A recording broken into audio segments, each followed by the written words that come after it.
In the final lecture on the self under siege, we will discuss the work of Jean Baudrillard, a French social theorist.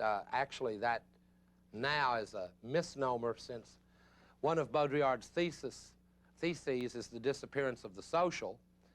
Baudrillard is perhaps the most important theorist that can be characterized as postmodern. And I have spent a lot of time, in fact, in a previous lecture series discussing the postmodern. I'm going to give a very brief characterization of it and then discuss Baudrillard's relationship to it.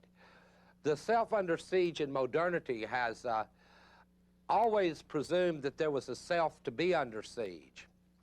But in the view of Baudrillard, society has reached a point at which it has literally been overcome by its technology, and the new and important issues aren't about things like the non-believer or the non-offender, but about the non-person. In the world of Baudrillard, social relations have disappeared between humans.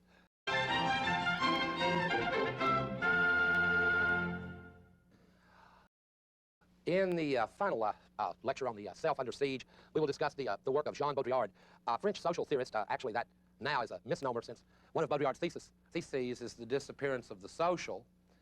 Baudrillard is perhaps the most important theorist that can be characterized as postmodern. And I have spent a lot of time, in fact, in a previous lecture series discussing the postmodern. Most important theorist that can be characterized as postmodern. And I've spent a lot of time, in fact, misnomer, since we will discuss the work of Jean Baudrillard, a French social theorist. Actually, that now is a misnomer, since one of Baudrillard's theses is the disappearance of the social. Baudrillard is perhaps the most important theorist that can be characterized as postmodern. And I've spent a lot of time, in fact, in a previous lecture series discussing the postmodern. I'm going to give a very brief characterization of it and then discuss Baudrillard's relationship to it. The self under siege in modernity has always presumed that there was a self to be under siege. But in the view of Baudrillard, society has reached a point at which it has literally been overcome by its technology, and the new and important issues aren't about things like the non-believer or the non-offender, but about the non-person. In the world of Baudrillard, social relations have disappeared between humans because humans have begun to disappear. In fact, Baudrillard thinks that reality itself is in the process of disappearing, the real, what has been learned and understood under the name of the real. All these outrageous things I've just said are worked out in a brilliant series of books which draw a lot of their power from many of the phenomena we see around us. So one way to discuss Baudrillard is to run through some of these phenomena. What Baudrillard is doing is basically to trace the symptoms and tendencies of the trajectory of the postmodern. If we were really in a postmodern society, we wouldn't still be discussing things like the self under siege or the real. They would simply have disappeared. There we would be, in a way, transparently communicating one with another, as in an earlier example when I talked about the stock market crashing due to the computer rationality. Well, if we had really reached the postmodern in its fullest sense, the way Baudrillard uses it, it would be the computers unplugging us and not the reverse. The postmodern is a blurring of the lines between human beings and machines, a blurring of the line between reality and image. It is a society, or I can't even really use that word anymore. It is a world, if you will, a grouping of the world in which world one with another.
Capcans and Nez.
There we would be, in a way, transparently communicating one with another, as in an earlier example when I talked about the stock market crashing due to the computer rationality.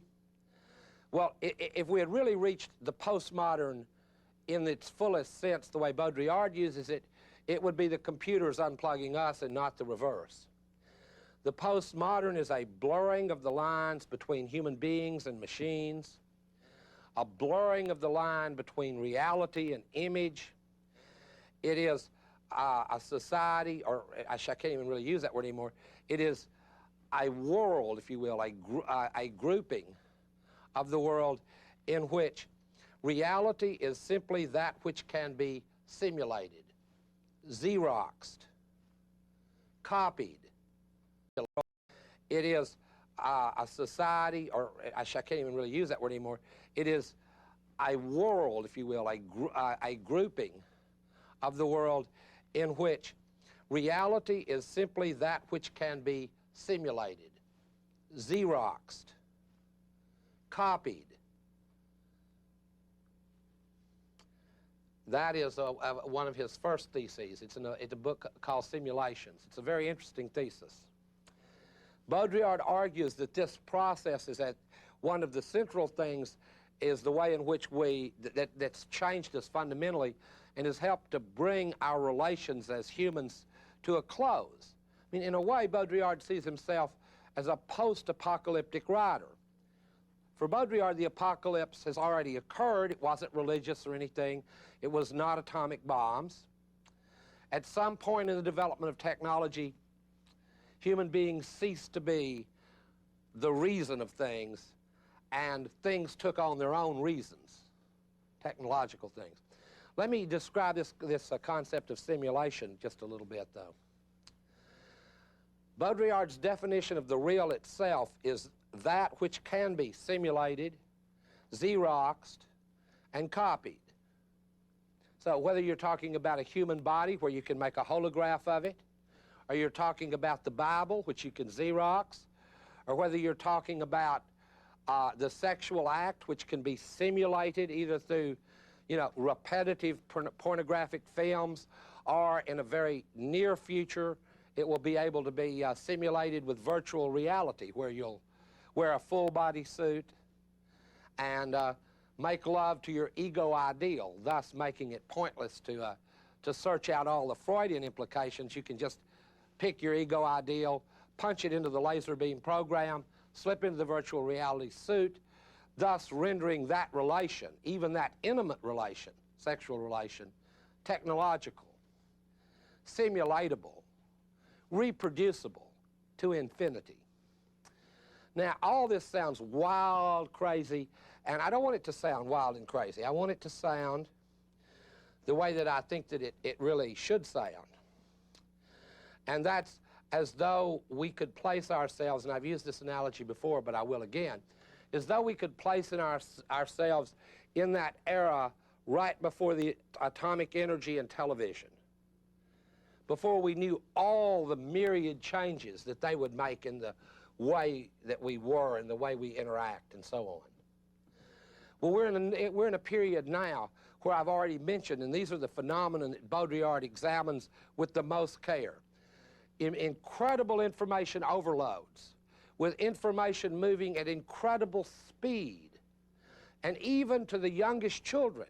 I talked about how children used to learn morality from their parents, and now I think that Super Mario Brothers,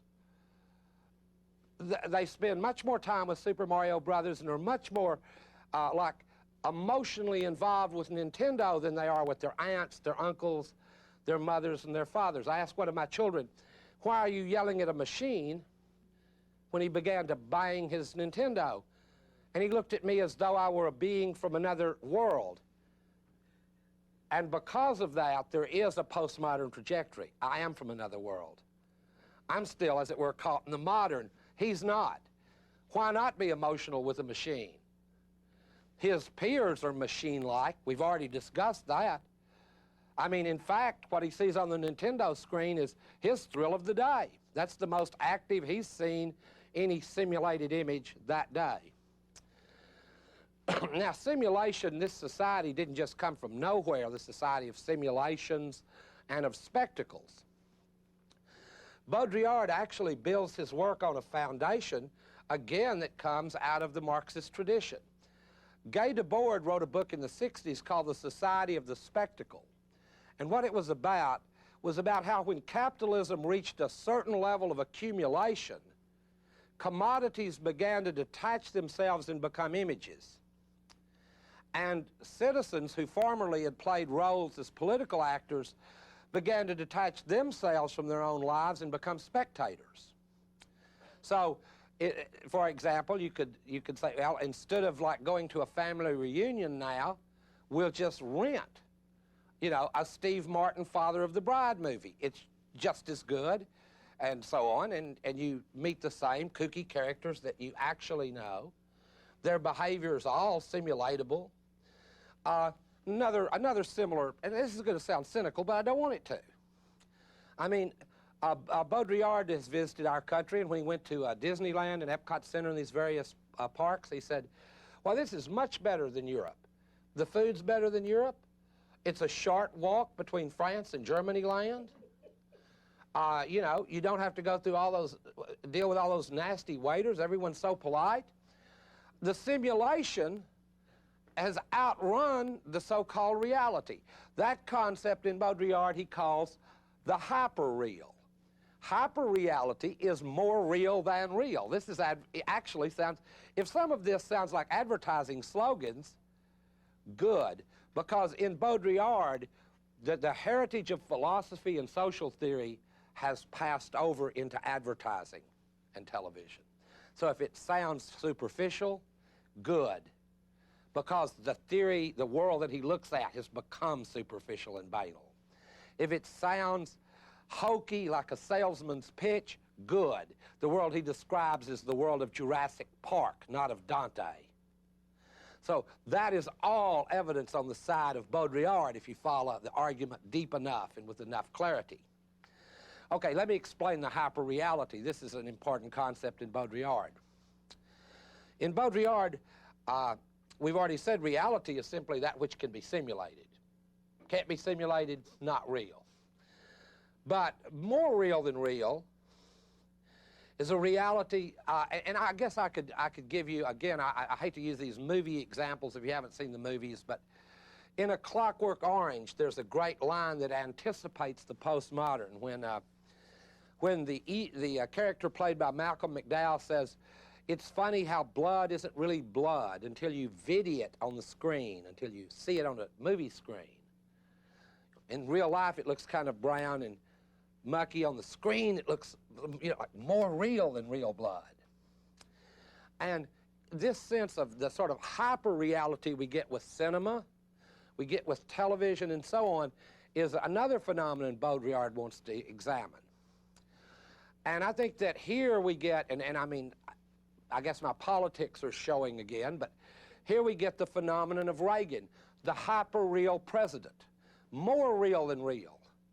I mean, he's better at being Harry Truman than Harry Truman. I mean, the distinction about what he is lost in the hyper-reality of his smile, which, like the Cheshire Cat's, you know, just gleams across his face.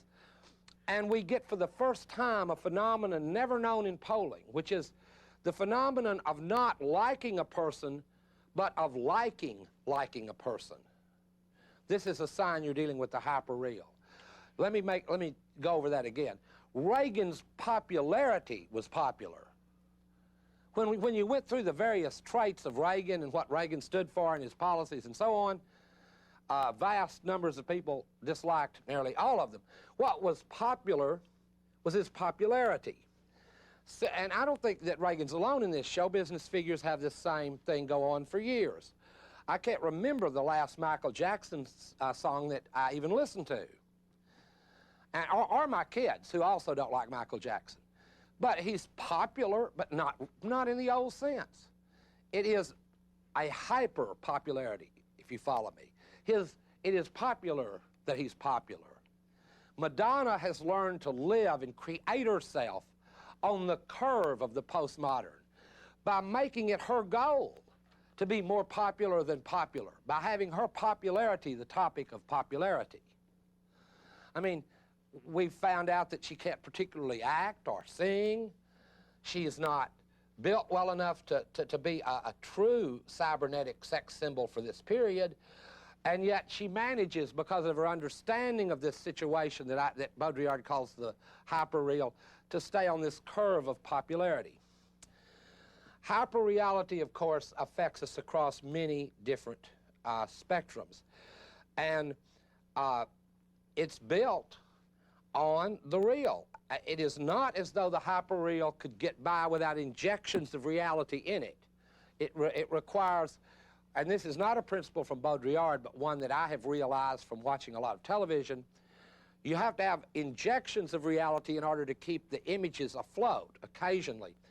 In fact, one of the new strategies adopted by television, and it serves two functions. One is a cost function, are these reality shows.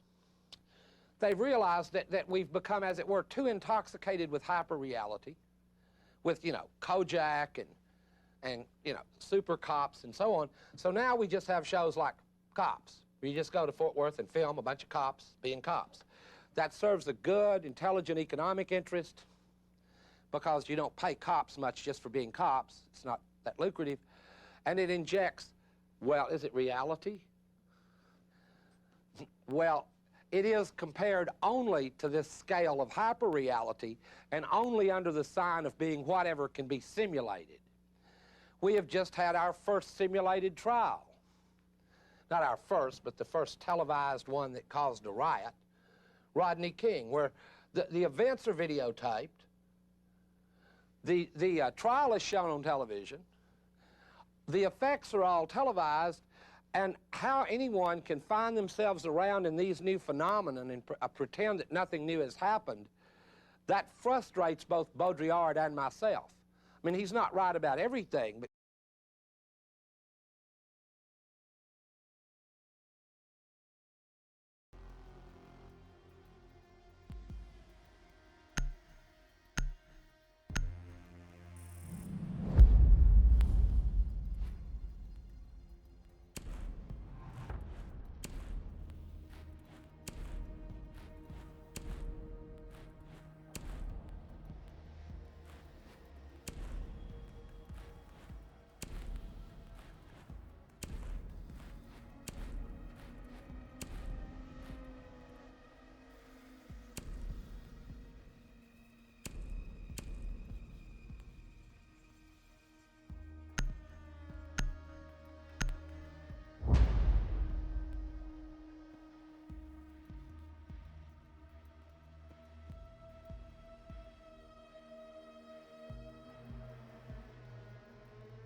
on the window.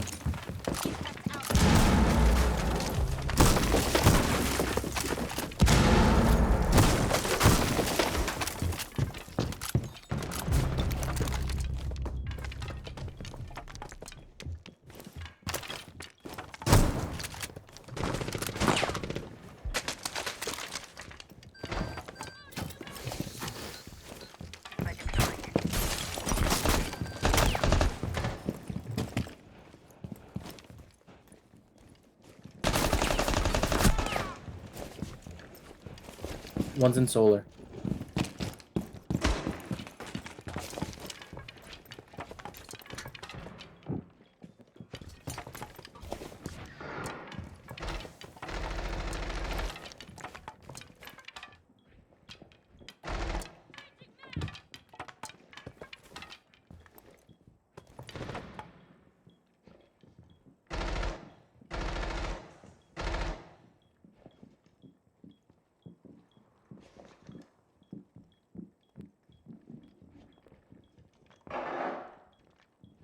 Jumped in library.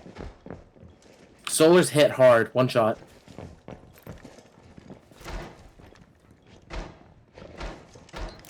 Two. Oh, this is over there too. Two ping. There's two over there. Two on two ping.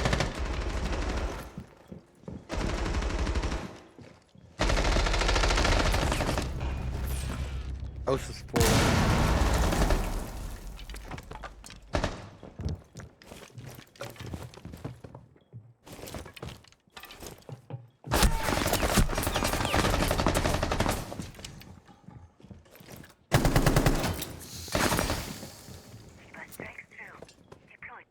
Reloading.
Vert, map, vert.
This is planting inside.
Legion's one shot.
One's in library holding that little key.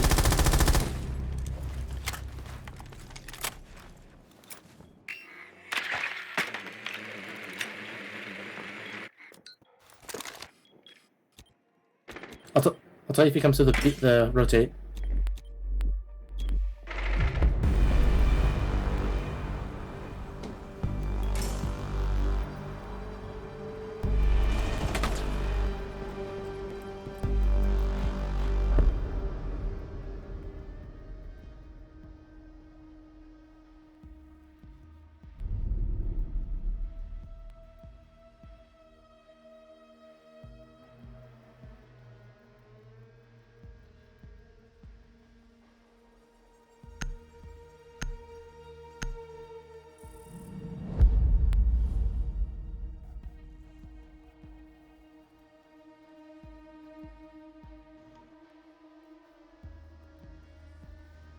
Yo, Oximus, can you do something, bro?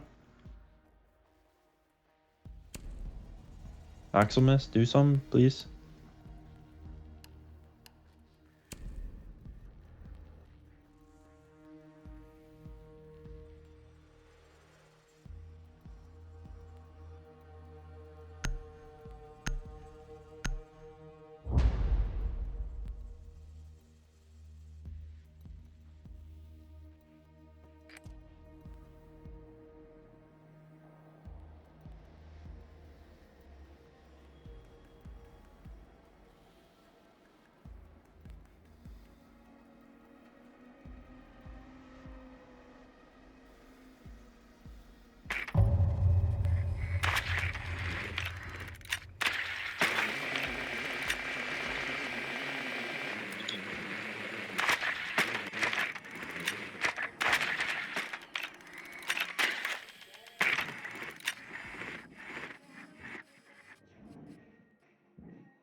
Why don't we just get, yeah.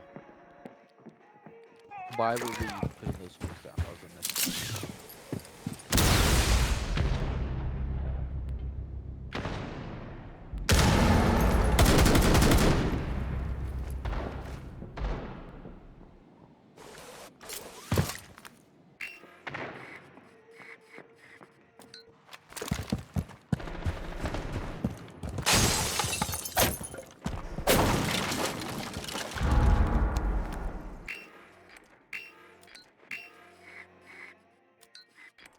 He's on ping, 2 ping.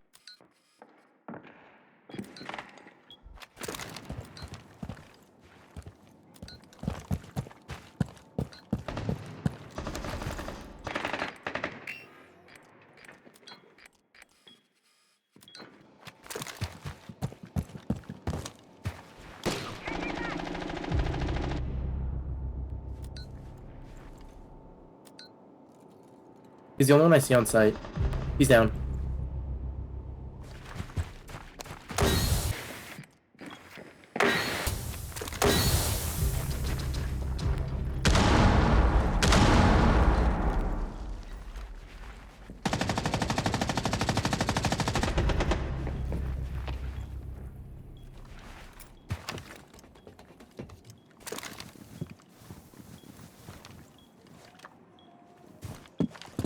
Bro, you're supposed to watch me while I'm planting.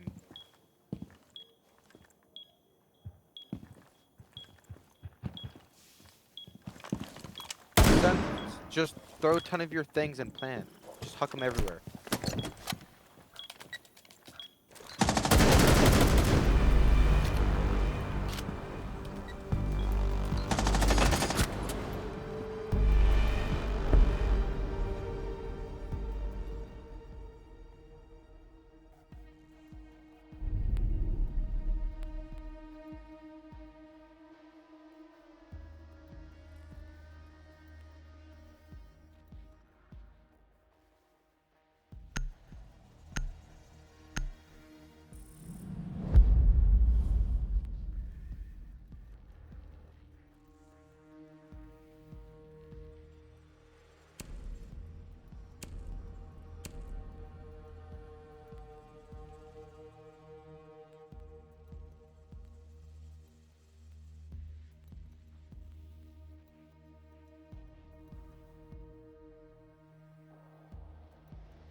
The mute's on the left wall, Callie.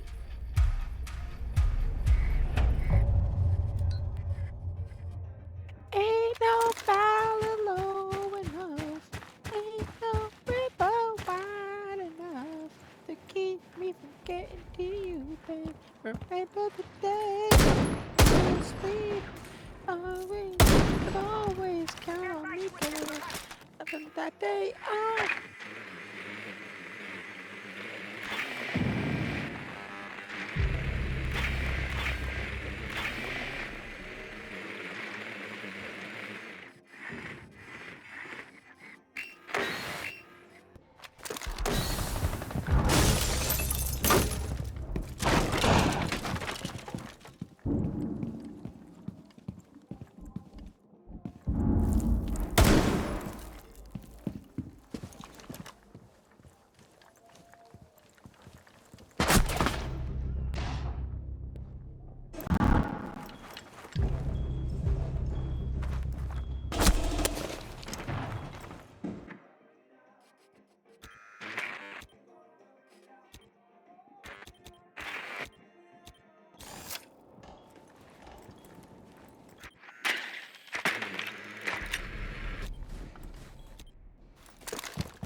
Swapping mags.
Capcan, can you get hatch?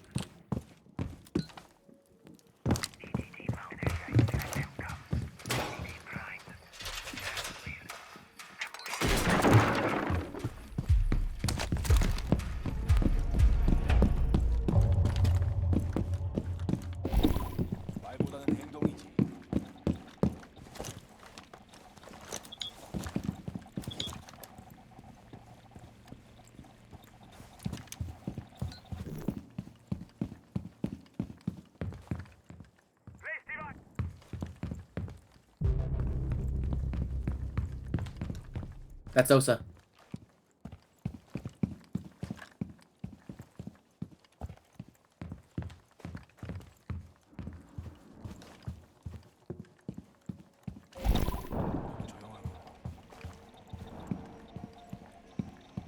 Device positioned.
Main stairs.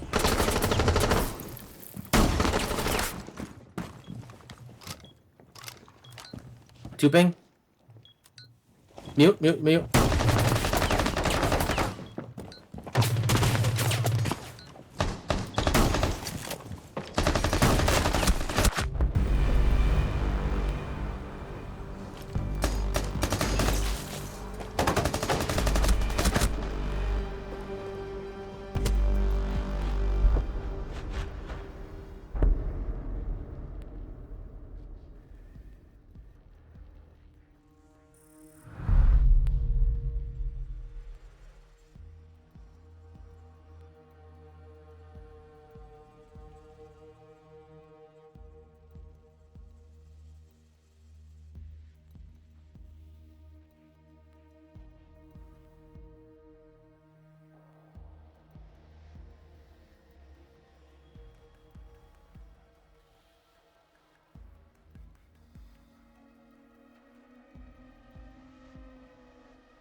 Mute on my body.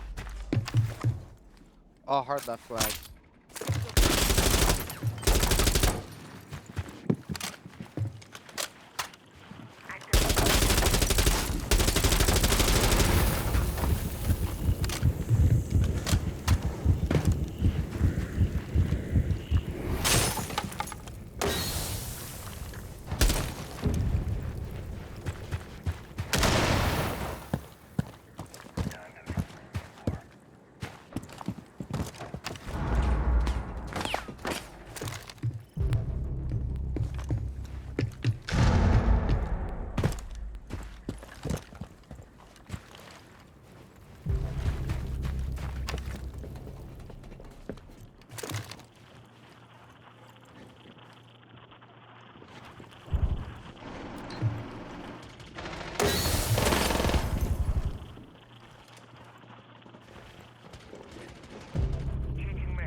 Someone should be like upstairs to watch the ram.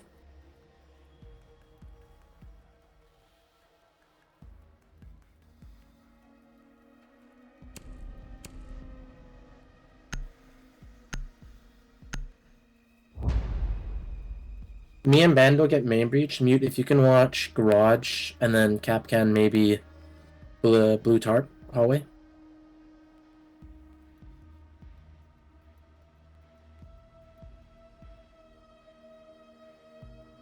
His mic's not working, but he said he got you.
Someone's coming garage.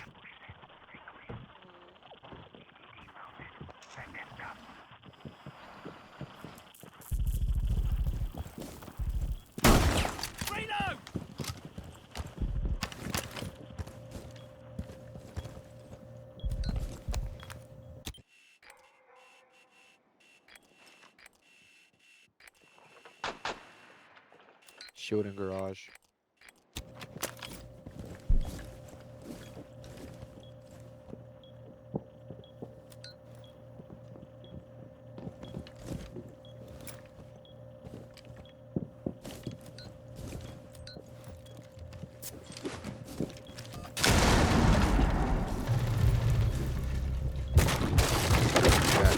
Tapped.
But clearly something's different when we're in a world like that one, like this one.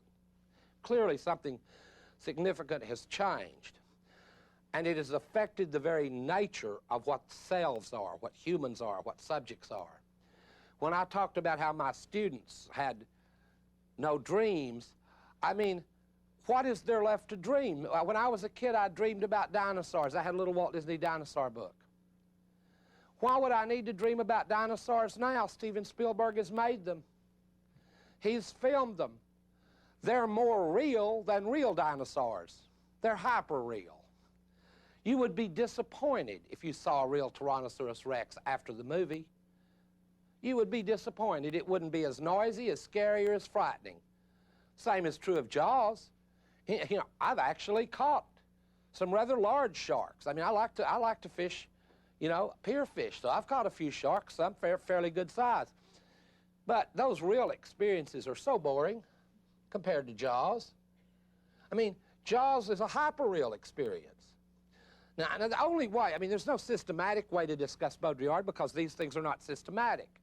These are the shifting, contingent ways in which cultures change and the people who draw their meanings from them change as the cultures change. So all we can do here is point to certain exemplary phenomena. So let me pick out some more. We've discussed hyperreality and simulations. Let me move on. Baudrillard wrote a wonderful piece about the Gulf War. The name of the piece was "The Enemy Has Disappeared." And now, I don't want you to think that I believe what I'm about to say is my own position. I'm just giving you Baudrillard's. Because I don't think the Gulf War was planned as deeply as he does in the regards that he thought it was. Baudrillard was offered a job by a French newspaper to cover the war. So, of course, he agreed on condition he not go to the Gulf because he wanted to cover it on CNN where it would really happen. Follow me? I mean, the war would really, who won or lost would be told to us on CNN. We won't know who won or lost anywhere. And simulations, let me move on. Baudrillard wrote a wonderful piece about the Gulf War. The name of the piece was "The Enemy Has Disappeared." And now, I don't want you to think that I believe what I'm about to say is my own position. I'm just giving you Baudrillard's. Because I don't think the Gulf War was planned as deeply as he does in the regards that he thought it was. Baudrillard was offered a job by a French newspaper to cover the war. So, of course, he agreed on condition he not go to the Gulf because he wanted to cover it on CNN where it would really happen. Follow me? I mean, the war would really, who won or lost would be told to us on CNN. We won't know who won or lost anywhere else, so to cover the war in the sense of hyperreality, the way to cover it is sitting in one's flat in Paris on CNN.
3 in hall, 3 in hall, 390.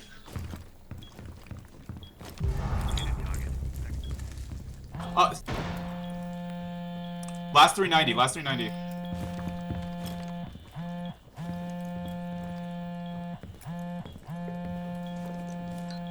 Don't could be close metal. Nomad proning in. Nomad going metal. Pumping.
Guys, I'm Mozzie. Do not destroy the drones that you see. That are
말보다는 행동이지.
Guys, chill.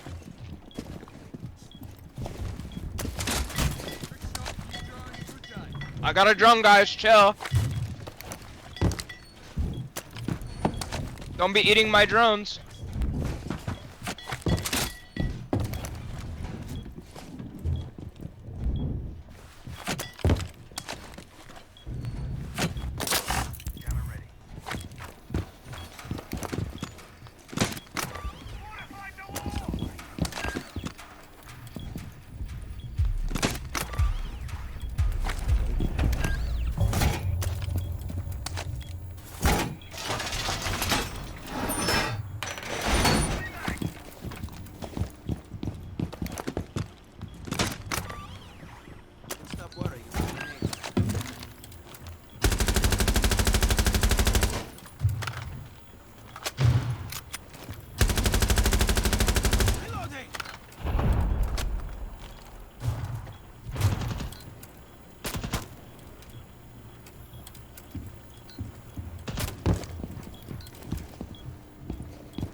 Yo, damn there, man. We just opening it? No droning?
CNN. That's how he covered the war. His thesis runs as such. He took the Gulf War very seriously. Baudrillard states that war is real if anything is. I think that's a powerful quote. If anything is real, war is. You know, I mean, if we, it sounds pessimistic, but if there's something we could still attach reality and meaning to it, if it's not war, one would wonder what it was, because it is just an incredible human event filled with passion, pain, suffering, madness, and all that. If it's not real, what is? If anything at all would be, it would be war. According to Baudrillard's reading of the war, America, as for Baudrillard, the leading society culturally in the world, the one that leads the cultural trajectory of the world through television, movies, and so on. The war that we fought in the Gulf was not directed against the enemy. I mean, as it turned out, the enemy was left not much different than we found them. It was not directed against any enemy at all. The enemy disappeared in the show business. The war was directed against reality. The war was to show us that even war isn't real. The war was to kill the Vietnam syndrome, a war that we remember as real, as a real war. So the way to kill that memory, according to Baudrillard, is to fight a hyper-real war, complete with evening shots of shrapnel falling into Israel, which it turned out a lot of the shrapnel was from the Patriots that were fired up into the sky. I mean, the Scuds were, after all, bad Russian technology, which isn't good technology, and the technology that we had sold them wasn't our best. It's sort of, I mean, to the extent that there was some reality to the war, it was no more complex than the reason that the British won a battle in the 12th century because their bow and arrows would shoot further than the other guys so they could stand further back. Sort of, the real part of the war may have been along those dimensions. But the hyper-real part was to watch the nightly Scud watch, the Scud explosions on TV. And it's hard to even evoke the feeling of togetherness the American people had in the glow of the television set, watching, and I mean, even the names are straight out of Steven Spielberg. Patriot missiles, blowing up Scuds. I mean, the poetry of the hyper-real is something, I mean, Walt Disney wouldn't do something that hokey. Patriots versus Scuds. I mean, that's worse than Darth Vader or something. I mean, so the Patriots would blow up the Scuds. Of course, later we found out, according to the Israeli military, that there were only, what, 1 or 2 confirmed hits. CNN, of course, showed those over and over and over again to us, so that as we watched the war, since those hits could be simulated, the hyper-real feeling of continuing victory and success of our technology was reinforced daily, capped off by the moral equivalent of a sportscaster's comment at the end of a game every night when the military people would get out and roll out the scorecard for the day. Very much like we do after the Bulls and Phoenix play, and we come out and sort of like the U.S. is Michael Jordan, you know, and the other side is Barkley, and Michael scored 55, Patriot missile shots, and the other side 28, and we won, you know, against the third best team in the world, the third largest army. Well, by the end of the article, I was wondering, I was going, you know, that's just way too cynical even for me. I can't buy that argument. And then I began to think about what the war looked like on TV, and a comment then I just had to start trying to find people who had been in the war. And sure enough, I found someone in Durham who had been, you know, a lot of North Carolina people go to the war. I found a young pilot, and he said, it was very exciting. And then he went on to explain to me how the sights that they used in order to, you know, fire their smart bombs were just like the games in the arcade that he grew up with. Said you know, no way in the world could he have had better practice than he got in those arcades to fire his smart bombs. And I mean, it had passed him by that the real had happened, even though he was really there. I talked to a woman who had been on the ground in a Jeep for most of it. And she went, oh, the desert's so big and the sand. She said, but I really didn't get a feel for it till I got home and saw what my husband had taped. Why? Because the little individual actors sink into insignificance compared to the damn spectacle of the thing. The spectacle of it. I mean, when humans were less important than God, we could understand because he built everything. When we're less important than a Nintendo, we get confused. That's when we start thinking we're under siege. It's when Billy says, oh yes, you can kill Mom and Dad, but leave the Nintendo. Then we're rightfully upset. The postmodern trajectory leaves us in a situation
Nah, it's a fake. I slammed it.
still got 3 stems.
Yo, Plant, I got him pinched.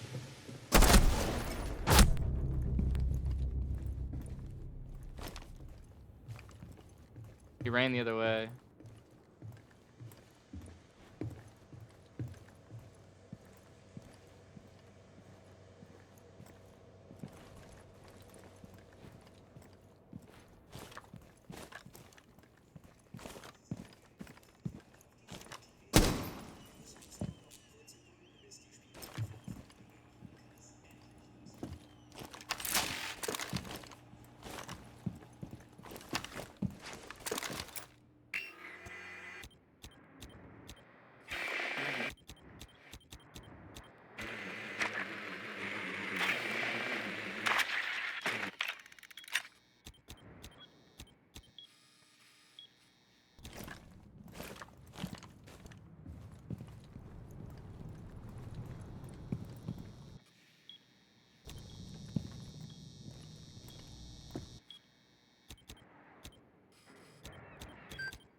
yellow, on yellow.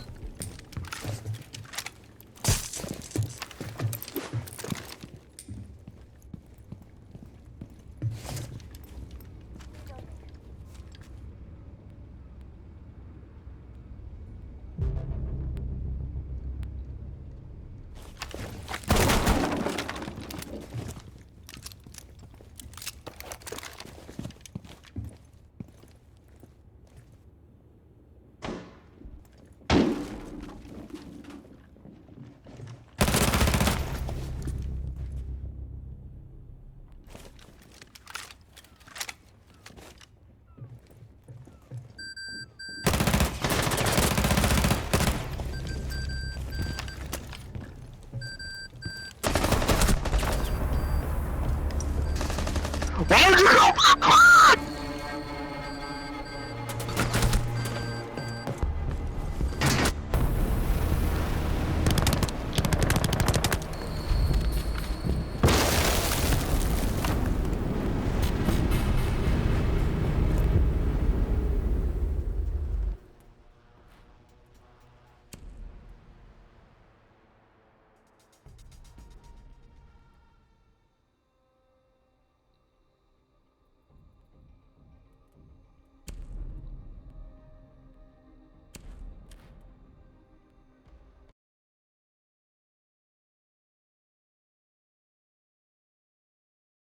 He says, "Oh yes, you can kill mom and dad, but leave the Nintendo." Then we're rightfully upset.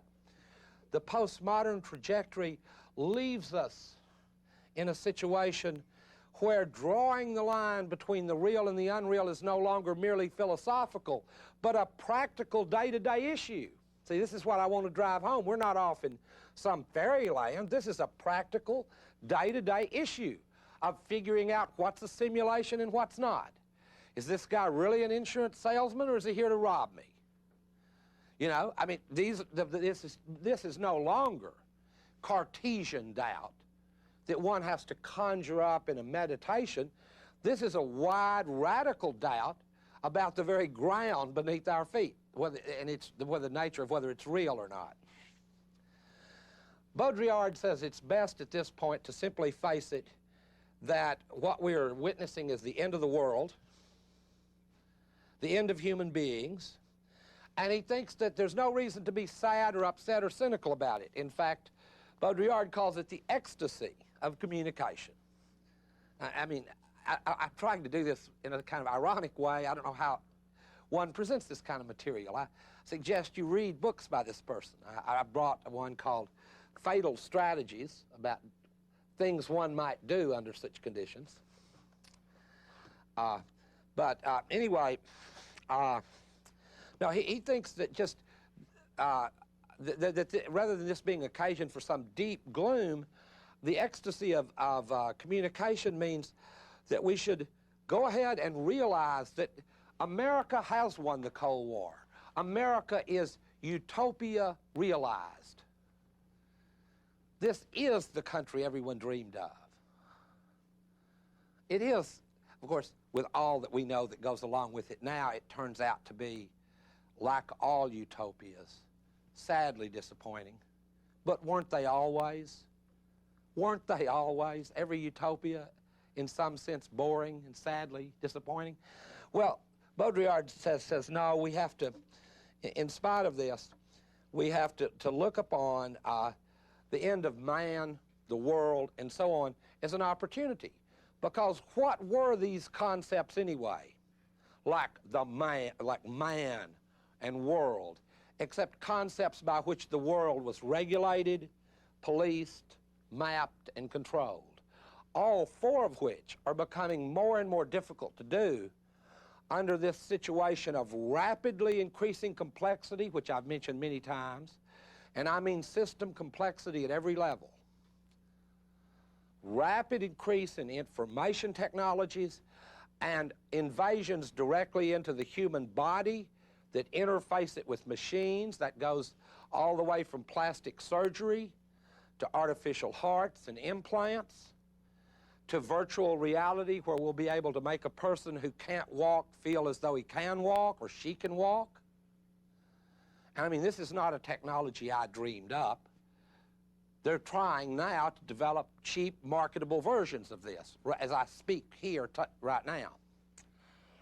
So Baudrillard doesn't want us to go, oh, it's the end of the world, it's the apocalypse. No, it's too late for that. It's already happened. If you wanted to moan, it was sort of like the moaning curve is past now, and it's time to try to sort of readjust to the flows in some way.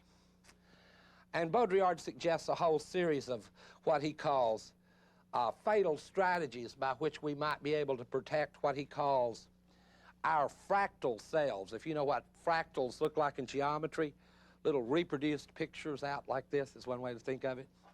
Our fractal selves, split, reproducible. We have life changes now, and they've become not changes in our life. For example, to show you the distance that we've traveled, not like Augustine's conversion to Christianity, when he hears, or thinks he hears the voice of God saying, tole, lege, take, read, and he reads the scripture and becomes a Christian, and then he's a new man. He's born again. No, that's over now. Now we change, all right. We change rapidly. We change, as I said, professions 6 or 7 or 8 times, and we change who and what we are the way we used to change our clothes and our fashion. I mean, there are kids now who get through college and they're 6 different people before their junior year. 2 months as a bohemian, 2 months as a pre-med student, 2 months as a preppy, 2 months as a poet, a month and a half as a journalist, a month and a half as an ecologist, a month, and all the requisite uniforms for it. None of it felt, none of it part of affect. A fad, a personality formed as a fad, as a fashion, as an ornament. I mean, this really doesn't overstate the case for me. Well, one of the sensations this produces is not the sensations of existentialism like dread, despair, and those, but it produces new sensations. Ecstasy is one of them. I mean, you go to see Jurassic Park or an Arnold Schwarzenegger movie for the ecstasy of communication. By that I mean for the pure neural thrill. Wow, a T-Rex, oh, a raptor, and it just runs through you, raptors, T-Rexes, or Arnold just beats up people that, you know, you view as bad or coded as bad by the society. And there's this visceral, ecstatic feel, like when you get your first fax. I mean, this is, in the old days, your first fax, if you will permit me a slight vulgarity, was when you lost your virginity. Now, it still is, except now we mean faxing, you know, coming out like this, and it's, people tell little secret stories about it. When did you first fax? That's a different world. You know, if you're a fax virgin, you won't understand it. You haven't lived. Yeah, that's the common story. Faxing has replaced a lot of things. Just fax it to me. No, anyway, so ecstasy is one emotion that's produced by it. But don't think that it's the ecstasy of the sublime that Schiller talked about when one sees either a beautiful landscape or of this.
On the flank.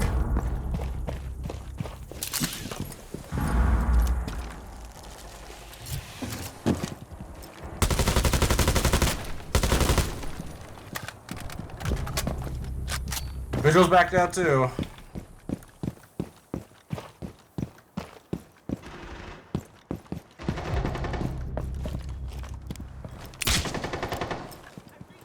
We can plant the bomb, by the way.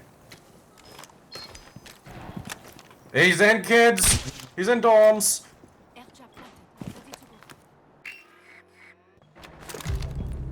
Holy shit, you suck.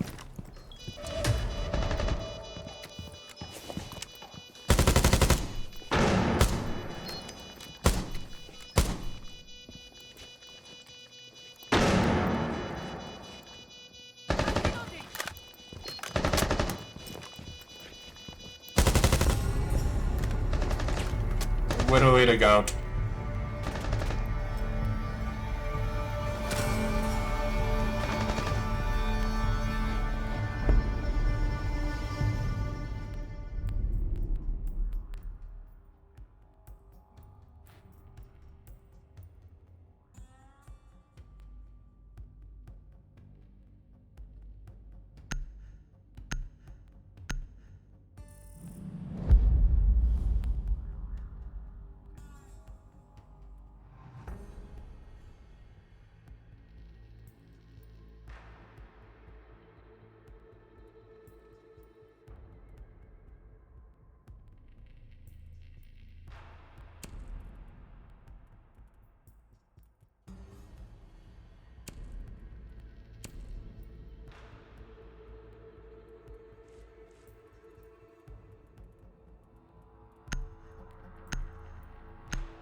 The other feeling of the sublime that one might associate with standing before the Pietà or the David or something like that. It's not that kind of ecstasy.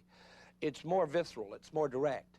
It's more like the ecstasy that your children feel when they beat, you know, the worst monster at the highest level of the Link 2, you know, one of those new video games. And they beat the big monster, and there's just a visceral, neural thrill of ecstasy.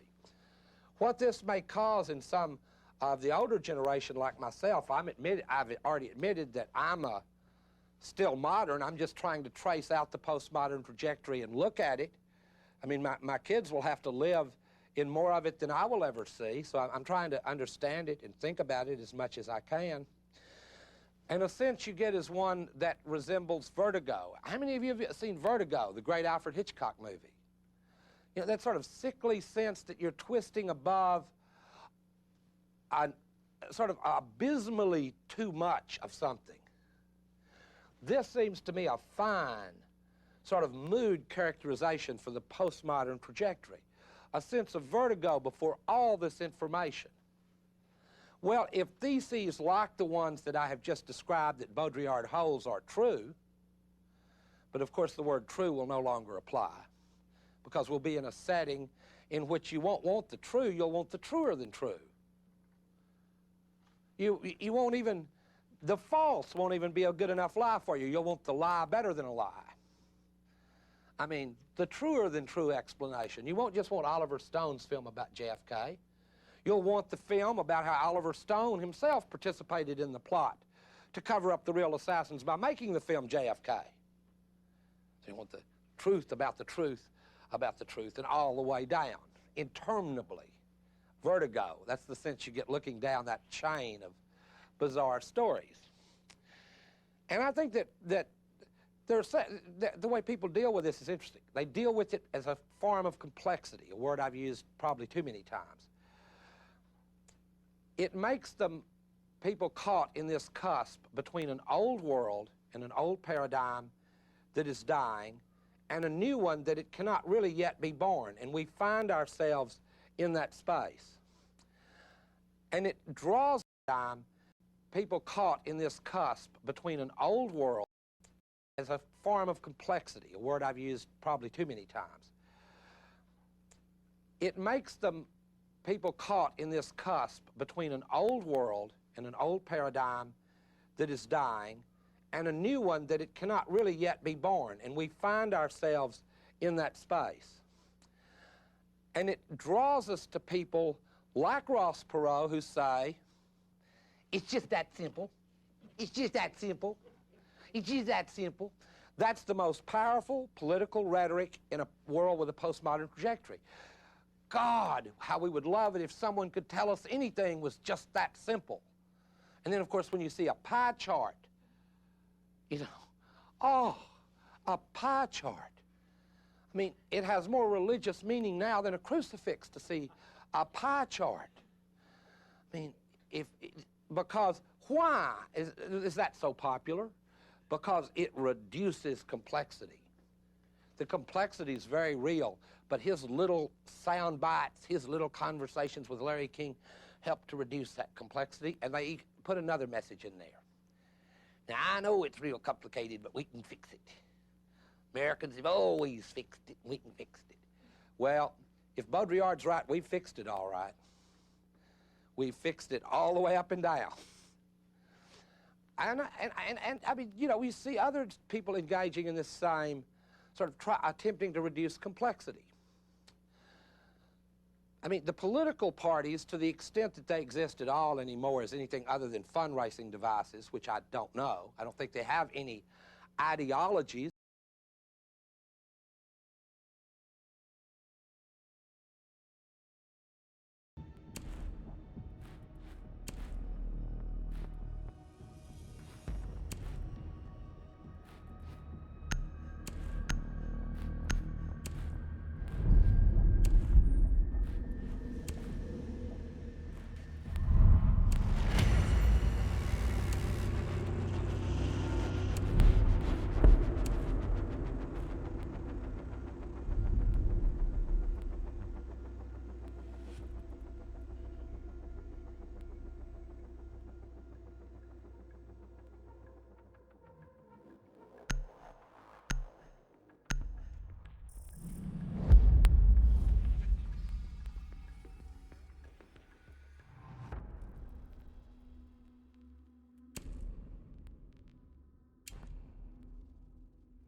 because in a postmodern situation, who would have an ideology except just as a momentary thing?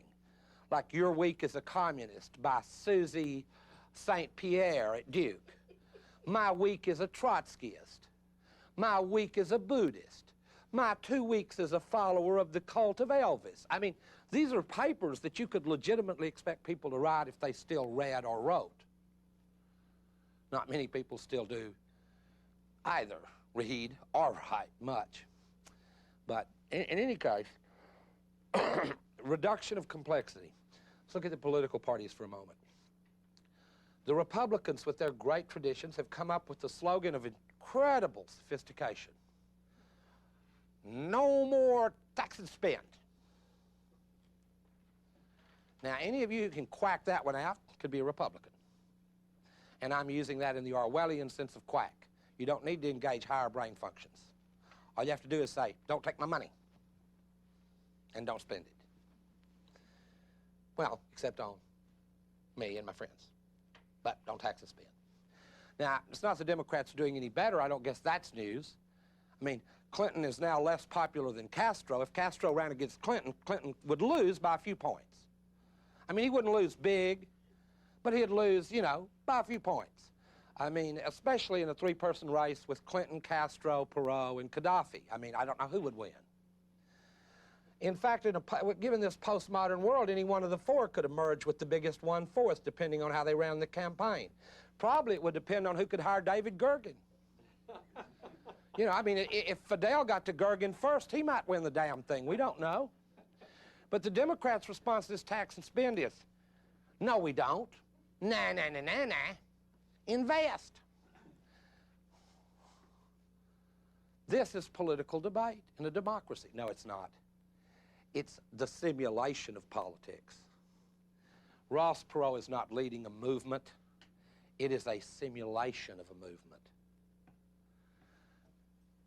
You follow me? This is not a populist revolt. Ross Perot is not Teddy Roosevelt. This is a simulation. Now, am I putting it down? No. In some ways, Ross Perot is paradigmatically more real than real. He is hyper-real. I mean, as opposed to Reagan, he really was a businessman that made millions. You know, I mean, a whole bunch of billions, I think, is fair in Ross's case. And so on. I mean, so in a way, there is more reality to it. In any case, the current political structures are way behind this curve. They don't understand it well at all, in spite of all the talk about the selling of the president. That's very old-fashioned. We all have lived with advertising for years. What we haven't lived with are ads that have more narrative structure and meaning than the programs. And I'll mention a few of those because I think they're interesting. The current McDonald's ads that kind of tell a part of your life story in like a 2.5-minute ad. It's like from when you get married till you have your grandkids till you die, and you get that 2.5 minutes. And then there's a McDonald's thing like, good, I was born, I had kids, I died, in the meantime I got a Big Mac. I mean, this is sort of gone with the wind condensed into a short version. It's fast, it's hyper-real, and in the meantime